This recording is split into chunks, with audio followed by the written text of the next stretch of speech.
You're listening to the Goop podcast, made possible by our friends at Blue Diamond. We're big snackers around the Goop office. You know the drill. 3 o'clock rolls around and you find yourself reaching for whatever is lying around in striking distance. Last resort snacking, as it turns out, usually isn't all that satisfying, which is why we decided to give our snack drawers a makeover and stock them with Blue Diamond whole natural almonds. I go for handfuls before meetings, often multiple handfuls if I'm honest, because they're that good. Between the fats and minerals in Blue Diamond's nonpareil supreme almonds, they're significantly healthier than popping candy or chips throughout the day, and they actually tide me over until dinner time. To see our fashion editor's morning routine with Blue Diamond whole natural almonds, just head to goop.com. Hi again. Thanks for joining us. If this is your first time, here's what you can expect. Every Thursday and a bunch of Tuesdays coming up, Goop editors will be sitting down with thought leaders who are pushing boundaries in their fields. We'll talk to doctors, creatives, CEOs, and relationship experts. You'll hear me interviewing some of the people I admire most in this world, and you'll also hear a lot from my Chief Content Officer at Goop, Elise Lunin. I love listening to Elise's interviews because she asks the smartest questions and really just listens. Today, Elise is starting her special January series focused around detox, nutrition, and resetting the body. Her first guest is Valter Longo. Valter is a professor of gerontology and biological science at USC and the director of the USC Longevity Institute. He's also the author of The Longevity Diet. Valter is at the forefront of research on aging and nutrition, as well as lifestyle interventions that could have massive impacts on how long we live and how healthy we are. He's also one of the world's leading experts on fasting, and Elise got to ask him about all of this. Okay, let's go to Elise and Valter Longo. So, Dr. Longo, I know you had aspirations of becoming the next Mick Jagger, Bruce Springsteen. What happened, and how did you end up becoming a doctor and a researcher? No, actually, the aspiration was to be the next Mark Knopfler, so guitar player or Slash. Okay. So I was a guitar player. I had no intention of becoming a singer. And so that's all I've done since I had done since I was 10 years old. And then eventually, even as I got to graduate school, I was still a musician primarily. And finally, I had to make the switch to biochemistry and to aging. I think I always wanted to do that.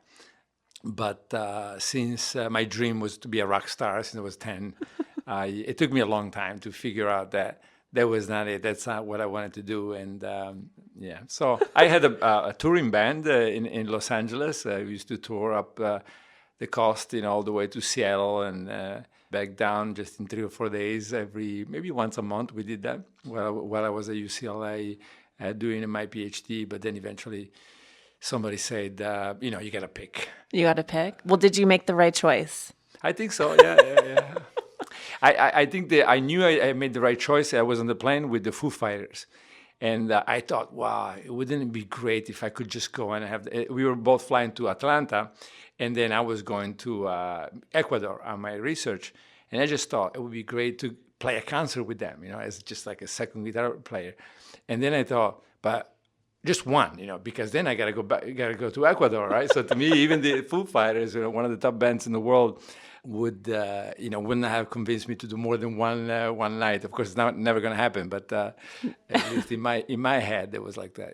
Well, science thanks you for continuing on, and you have become one of the foremost experts in longevity, fasting, what it is that is required to not only potentially become a centenarian, but to have a really long, healthy lifespan, right? Like you seem to believe that if you live a long life, you don't need to spend the last 20 or 30 years of your life ill or combating a number of chronic diseases. Is that fair? Yes, it's fair. So as you said, our focus is really on how do you get somebody to be 110 healthy. Mm-hmm. And I followed two people like that very recently. One was Salvatore Caruso and the other one was Emma Morano. Salvatore was 110.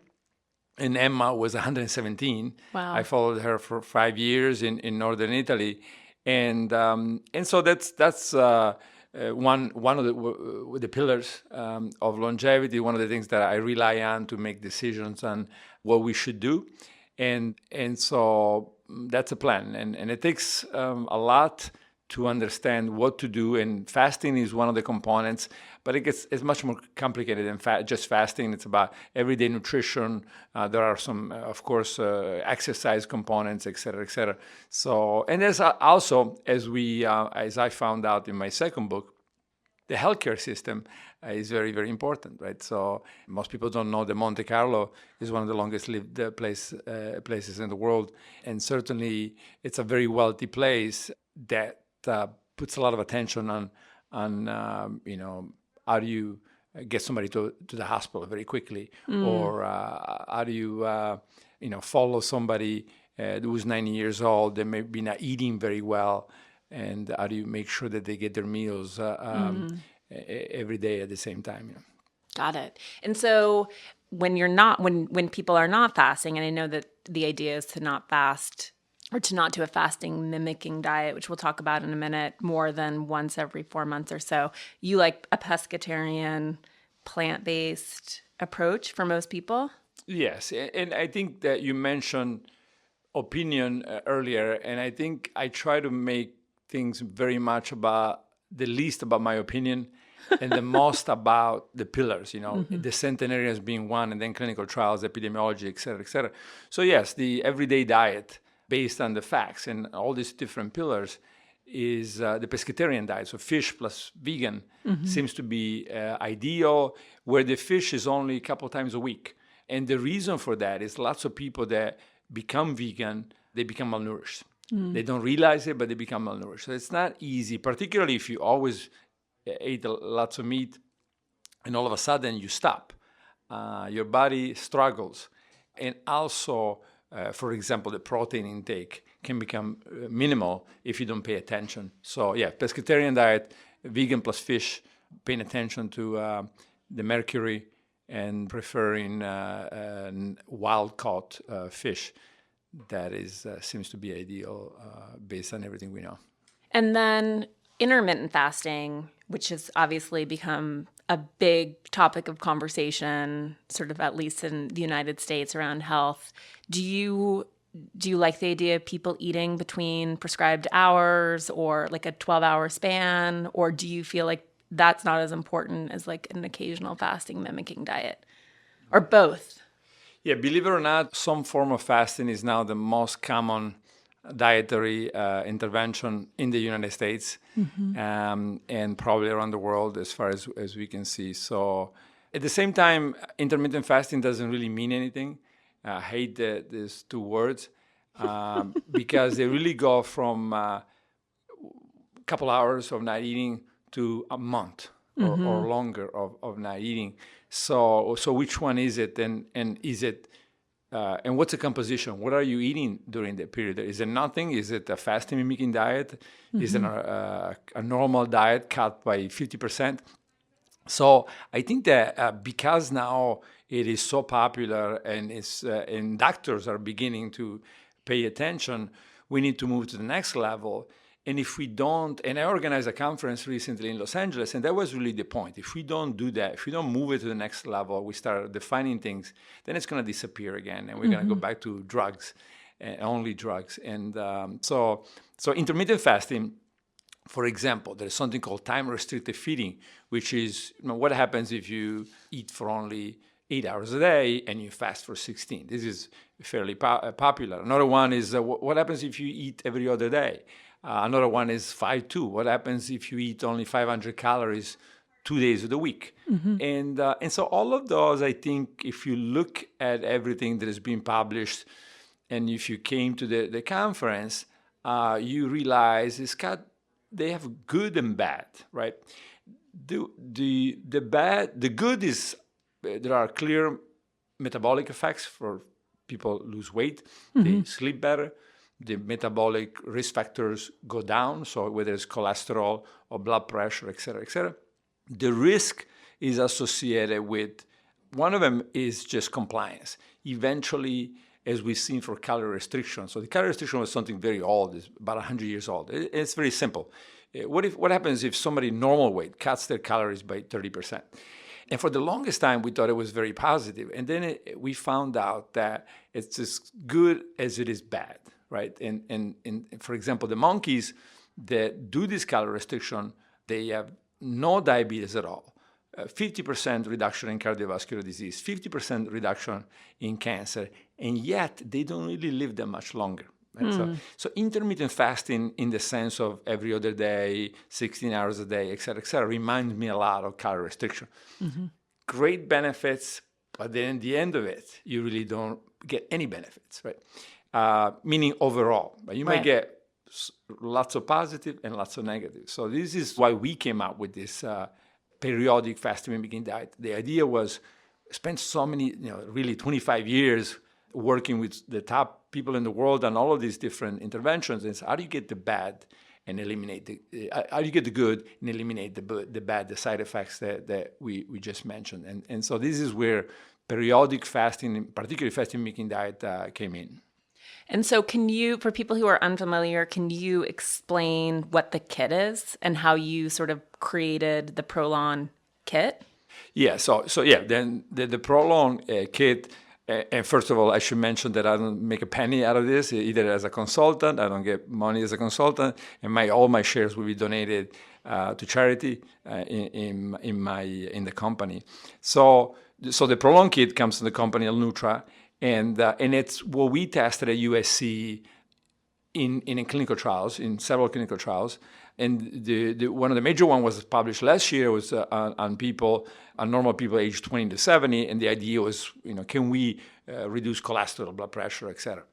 And so what it is 5 days of a vegan diet, relatively low calorie, between 800 and 1100 calories. And in the clinical trial, this was given to people once a month for 5 days, for 3 months, right? So they came in, we measured everything, then we gave them the kit, and then we said, go home and just do this 5 days on your own. We had a nutritionist just follow them by phone. And then they came back and did it twice more, a month away and 2 months away.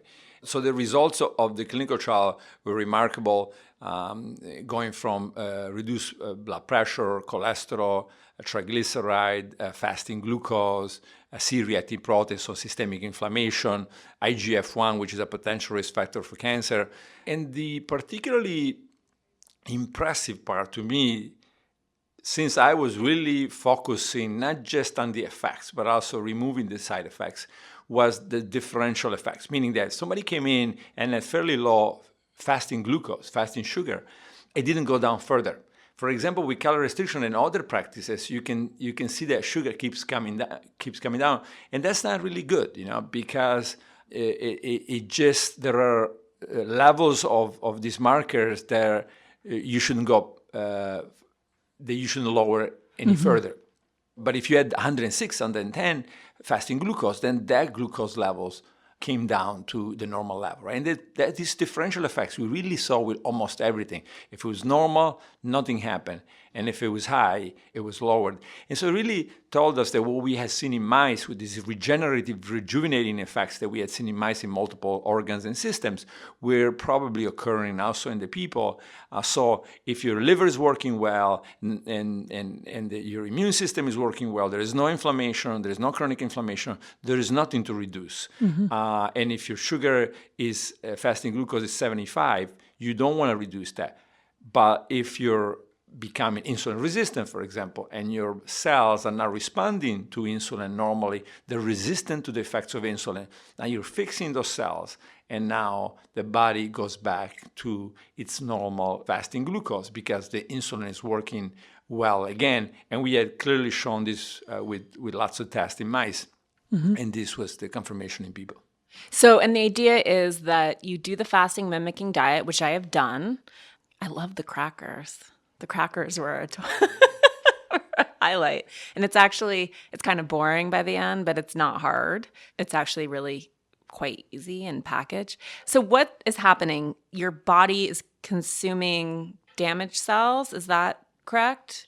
Yes. So, of course, in the mouse studies, we can demonstrate things. In the human studies, Right. We can Yes. see changes, but we don't know for sure. But yeah, what we think is happening is that the cells that are damaged are, let's say, autoimmune cells, insulin-resistant cells, etc. They are killed or they're clearing their content, right? So by a self-feeding process. And so the cell is basically eating itself.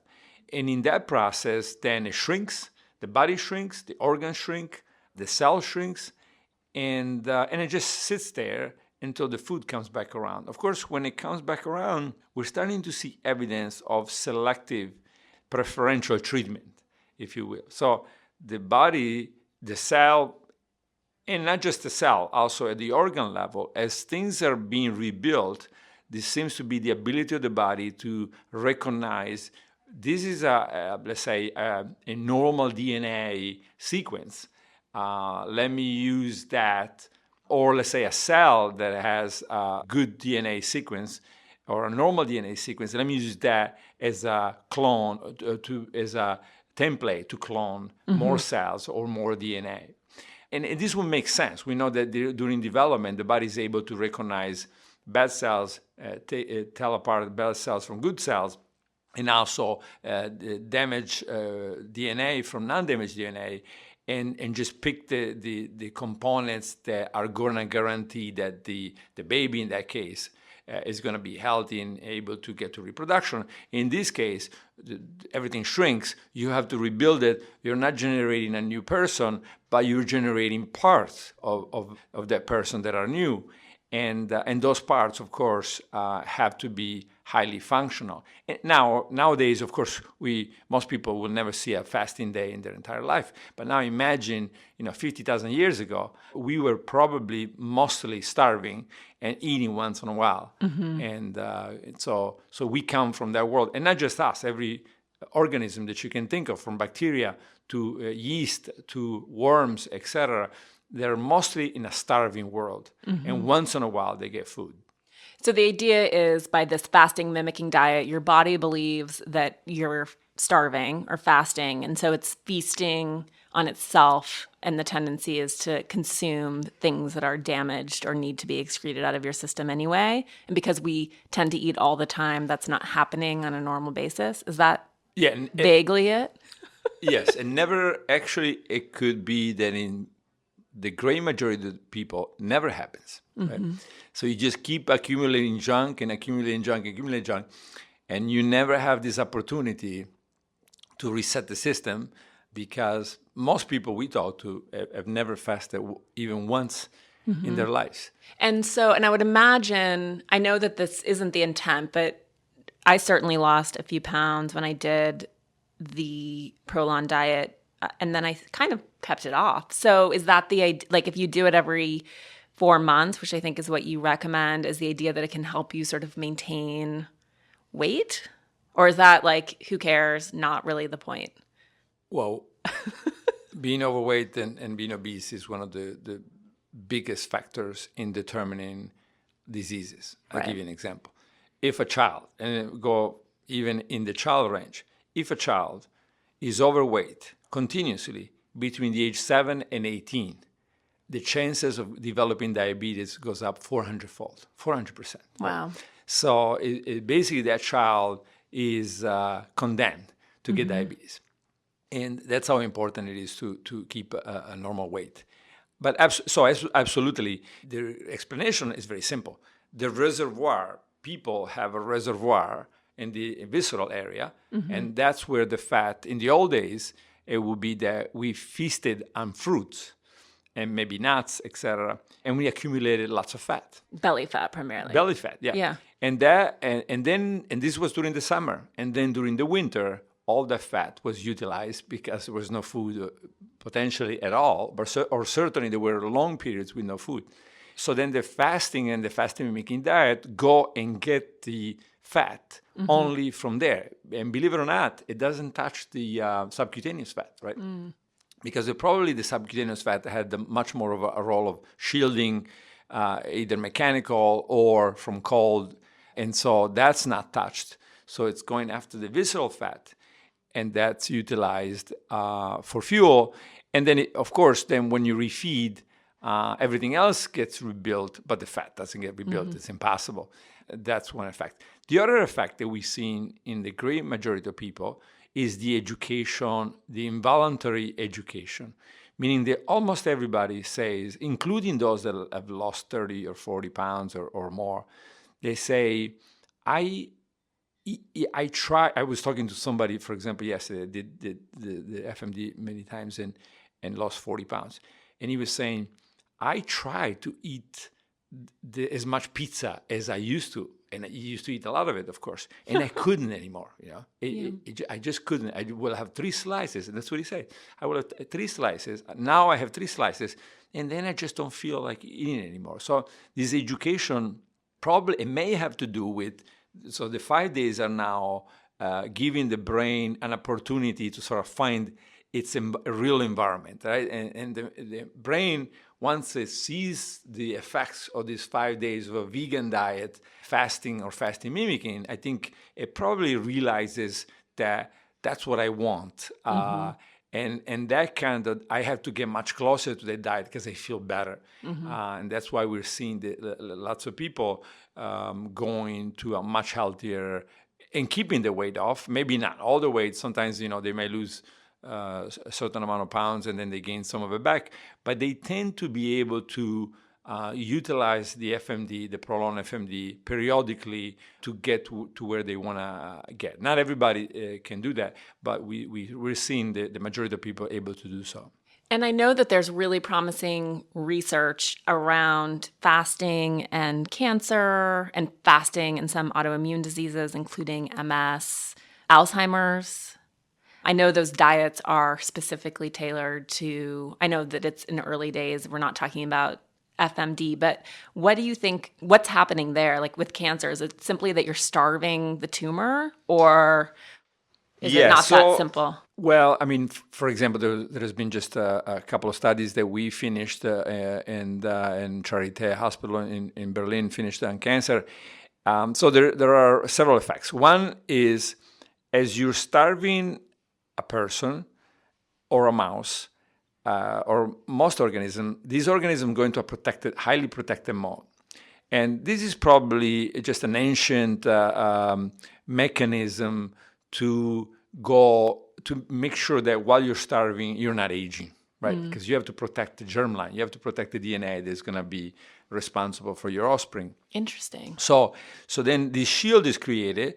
And so if you treat a patient with chemotherapy, we're seeing in multiple studies now, the side effects are lower or much lower, okay? It's still early, but now we're getting to maybe 100 patients that have been tested, 150 in 3 or 4 different trials, and every single one has been positive. But then we published a series of papers showing the sensitization of the cancer cells. So the cancer cells, by definition, are rebels. They disobey, and that's the definition of a cancer cell, disobey anti-growth orders, such as the one coming from starvation. So by now disobeying these orders, the cancer cell gets in trouble. So imagine, I always say, imagine somebody in the desert running without shade and without water, right?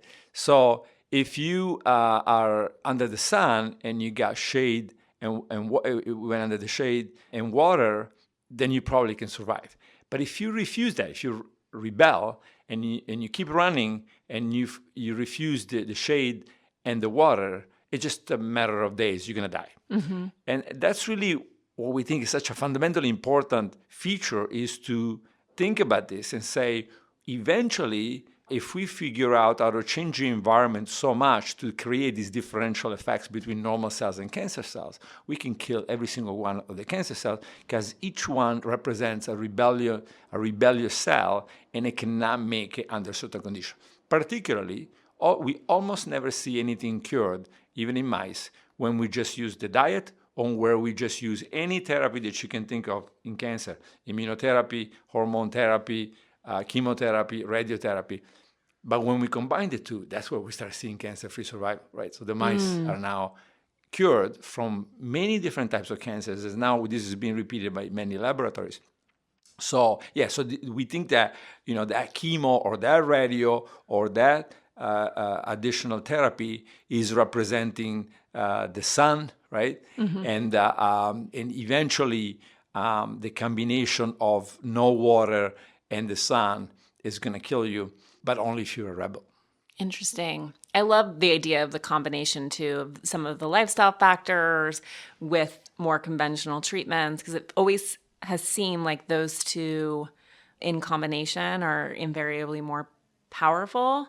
Or maybe not always, but like it's nice to mix the two. Yeah, so our idea, and this I started a foundation called Create Cures for this, our idea is to just get people to 110 healthy, right? No matter what. So sometimes we're saying, hey, clearly we got to use the drugs together with the fasting mimicking diet or the other interventions. Sometimes we say, forget it. We don't think the drug is doing any good. For example, diabetes.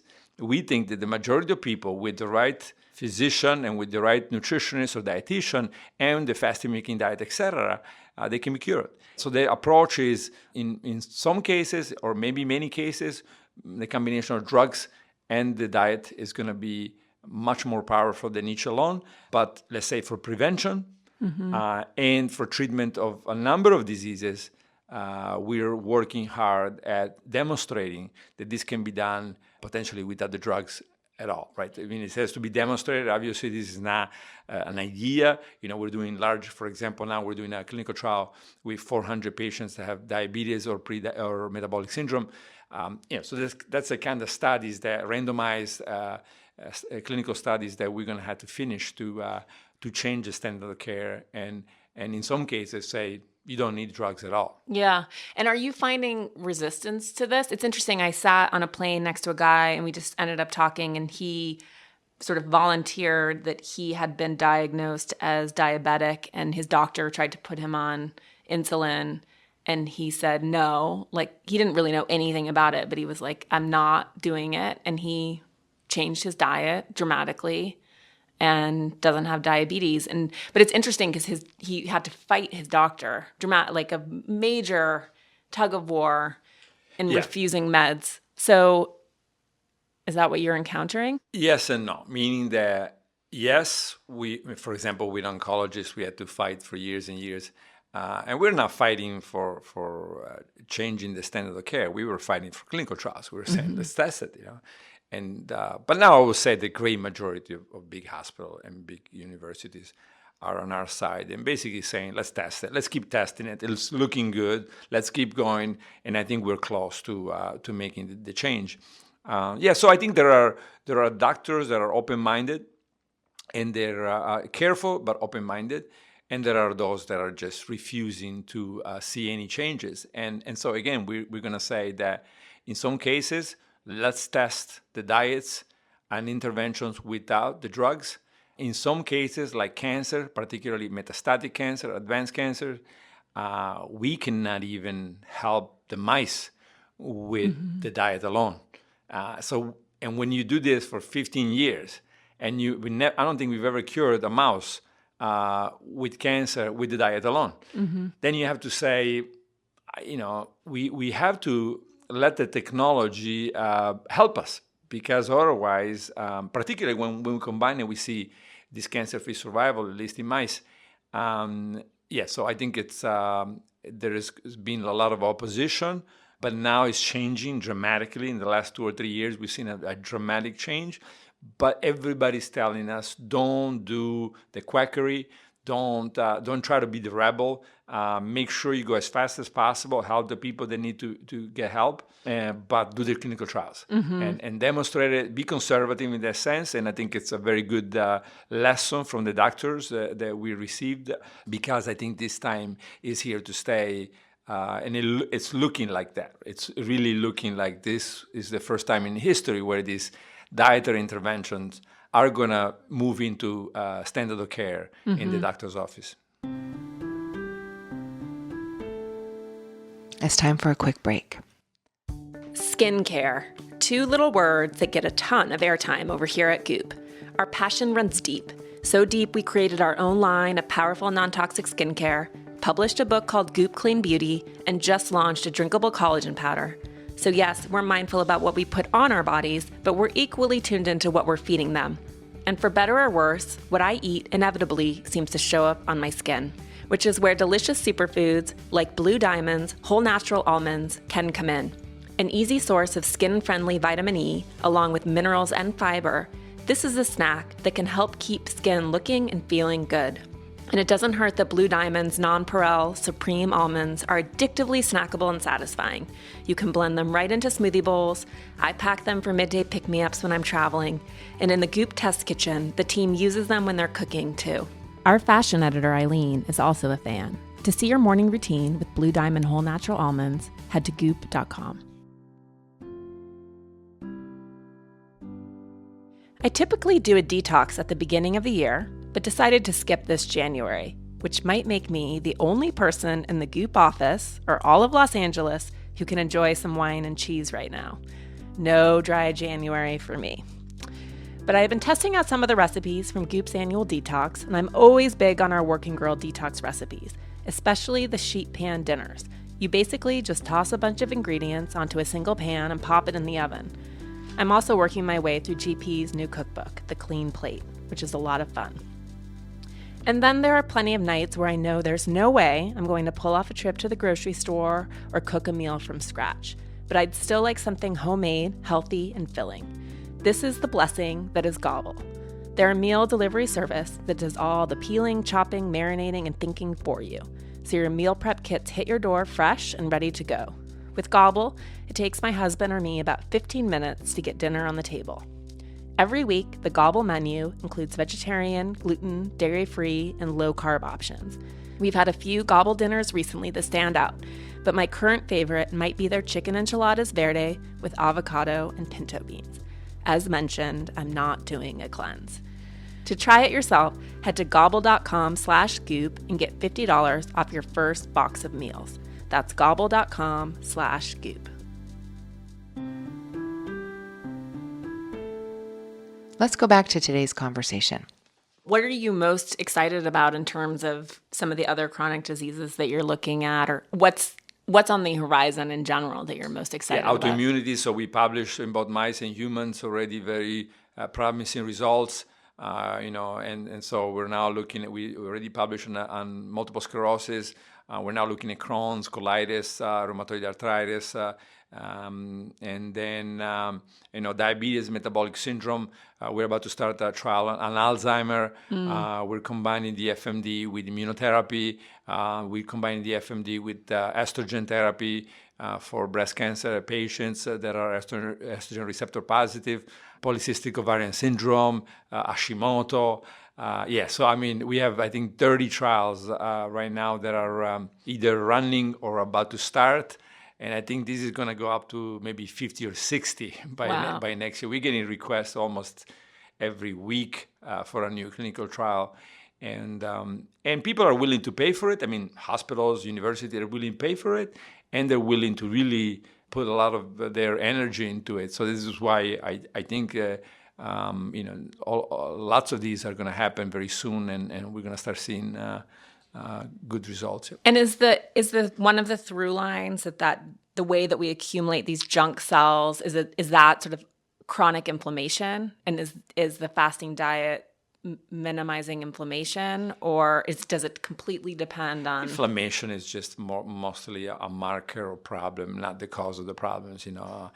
We turned it around. I think things happen with aging at all levels. At the level of DNA, at the level of proteins, and everything starts to lose function. And when things lose function, then you're going to get inflammation, but also you're going to get DNA damage, DNA mutation, cancer, autoimmunity, et cetera, et cetera. Insulin resistance, neuronal dysfunction. So the idea is not really about inflammation, although inflammation can be a bad player, right? Whether it's cancer or autoimmunities, it can have a major role, but it's really about fixing things that are starting to become distorted and dysfunctional, and bring them back. But bring them back the arrogance, for example, Silicon Valley, and this idea of biohacking everything. We're all for biohacking. The FMD is biohacking. but it's biohacking that is very respectful of the 3 billion years. I call it 3 billion years of research and development, right? So these mechanisms have been evolving starting 3 billion years ago in simple organisms, and trying to say, oh, forget all of that. I figured it all out. I'm just gonna biohack everything, biohack my way to fix everything. Eventually we're gonna be able to do that. We're still nowhere near that. How do you fix, for example, Alzheimer, a brain that is already heavily damaged? How do you bring it back by biohacking? Extremely difficult. And this is why almost every intervention and drug has failed thus far. And in many diseases, with a few exceptions, the drugs are just providing a Band-Aid service more than a repair, regeneration, and rejuvenation effect. So on Alzheimer's specifically, because there are so many different theories as to what's happening, based on fasting, do you have your own theory? Do you think it's a virus? Do you think and that the fasting allows your body to kill the virus? I know this is probably way too simple, but what do you think is going on?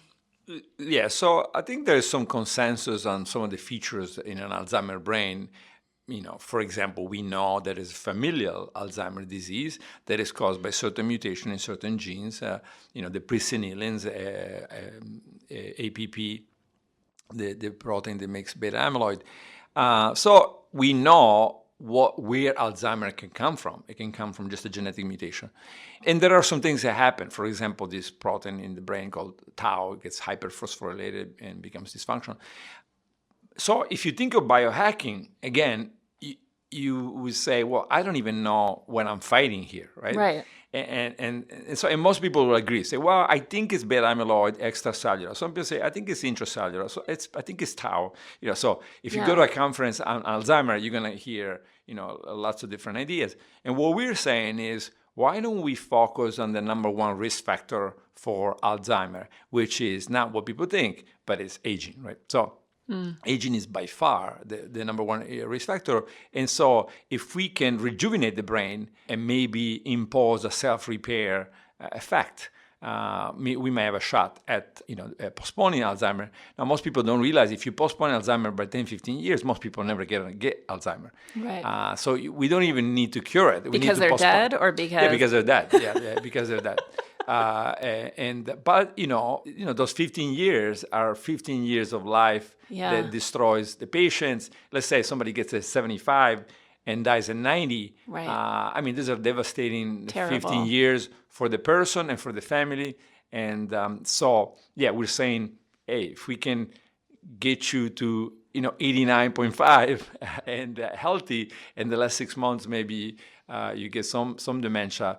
That would be a remarkable change, and that's what we're focusing on. I feel like it's the biggest specter in most people's lives, this idea of losing their minds. Yeah, of course. Not that cancer or autoimmune disease are lesser problems. The good news with Alzheimer's is the age at which you get it, but still, it's really it's devastating already to think that you're gonna get it.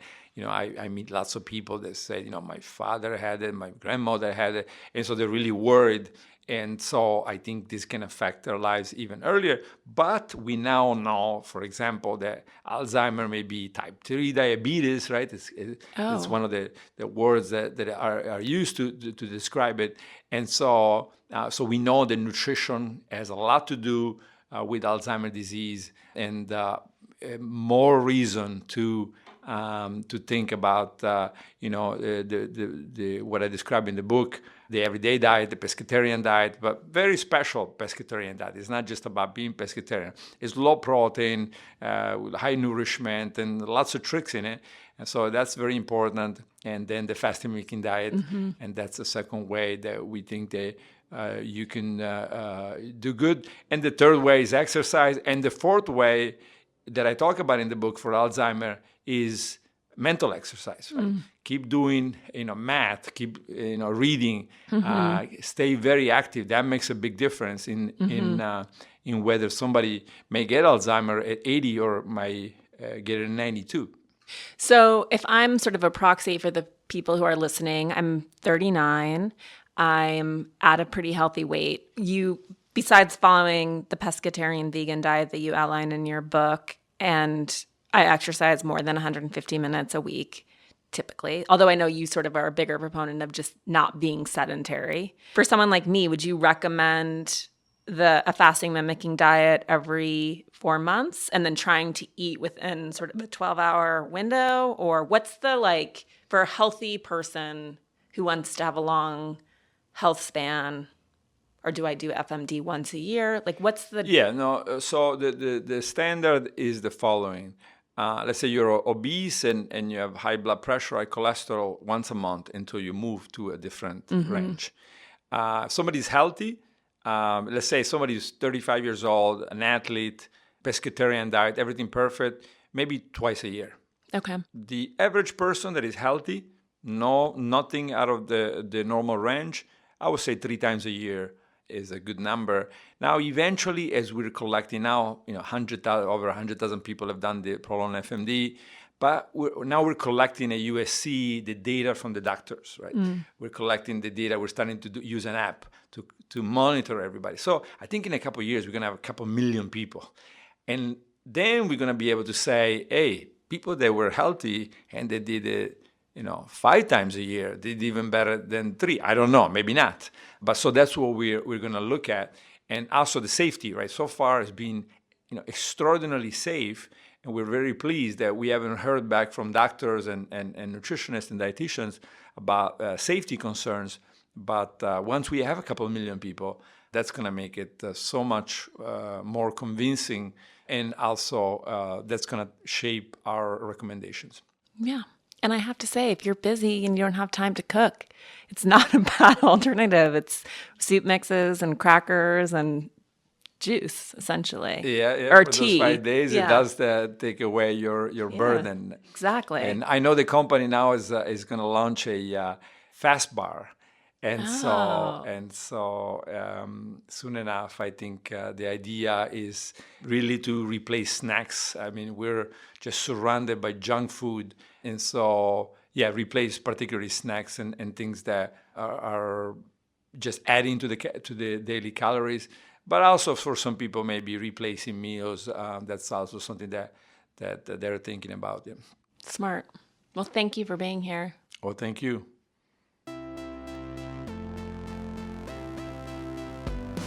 Thanks for joining Elise's interview with Valter Longo.